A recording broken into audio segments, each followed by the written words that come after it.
I'm just going to talk at you. And it sort of begins with the CIA program MK Ultra, which, like all very bad CIA programs, they tell us that it's been discontinued and we get no more information about it, and we're supposed to believe that it magically went away. So let's talk about MK Ultra. MK Ultra was a top secret CIA project in which the agency conducted hundreds of experiments, sometimes on unwitting U.S. citizens, to assess the potential use of LSD and other drugs for mind control. Okay, so this is about mind control. And why was the CIA interested in controlling the minds of masses? Well, I guess the first answer is because they're the CIA. The second answer is because in the 1950s and the 1960s, at the height of the Cold War, the United States government were fearful that the Soviets and the Chinese people were using mind control to brainwash U.S. prisoners of war in Korea. They were so fearful of this that they said, well, we then should be controlling the minds of people. That's what they started to do. They started a program which involved more than 150 human experiments with psychedelic drugs, paralytics, and electroshock therapy. Now, sometimes the subjects knew that they were being experimented on. Other times they completely didn't.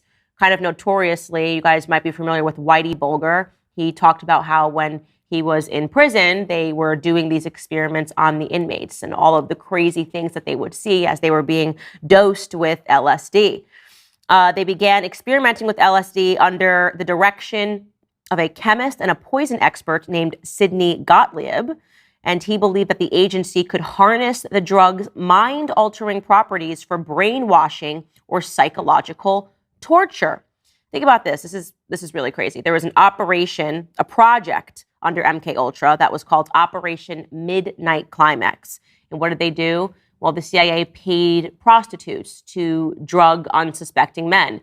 And they thought that this was a perfect audience to do this to, because the men would be so ashamed that they were with a prostitute that they wouldn't then say something terrible happened to me or report it to police officers. And they didn't just observe this by talking to the prostitute after she had drugged them and say, hey, what happened? They actually created a room. The CIA put together a room in one of their notorious safe houses, and they actually had the experiments take place behind a two-way mirror. So they were watching it live. Imagine you're a CIA agent, and you're paying a prostitute, and this person, this unsuspecting man, thinks he's going to sleep with a prostitute, but in reality, he has stepped into a CIA safe house, and there are some agents behind the wall that are watching him and seeing how he reacts to being drugged with LSD. That actually took place. Your government did this, and you should know that. You should know that because it got worse than that. They were also drugging people that were in hospitals unsuspectingly, and probably most notoriously, they were drugging one another. The CIA, just at the day at the office, typical day at the office, would slip LSD into one of their agents' coffees to see how he would react to it. I say that part was rather notorious because that actually led to the death of one individual. His name was Frank Olson. Frank Olson was a scientist who worked for the CIA. And at a 1953 CIA retreat, he drank a cocktail that had been secretly spiked with LSD. Well, what happened? Well, just a few short days later, he tumbled to his death from the window of a New York City hotel room in an alleged suicide. That seems a little bizarre, but don't think too much of it. That would make you a conspiracy theorist. It's totally normal that they were unwittingly drugging people with LSD all of the time. Now, why am I bringing this up to you today? Why is this on my mind today? Well, if you want to know how that concludes, there was congressional hearings. Don't you guys love congressional hearings? It's like the government wants you to think that they're doing something to change things. Like, we're going to have a congressional hearing to show that this is unacceptable. Hillary Clinton, what happened with these emails? No comment, no comment. Nothing happens ever. Well, same idea when the CIA gets caught doing stuff. They had congressional hearings. They declined to answer a lot of questions, said that they didn't remember anything, and that was it. We're supposed to believe that the program magically ended. Well, of course, the government's interest in controlling the minds of the masses did not end there. We know there were other programs like Operation Mockingbird in which CIA agents were littered throughout the mainstream media.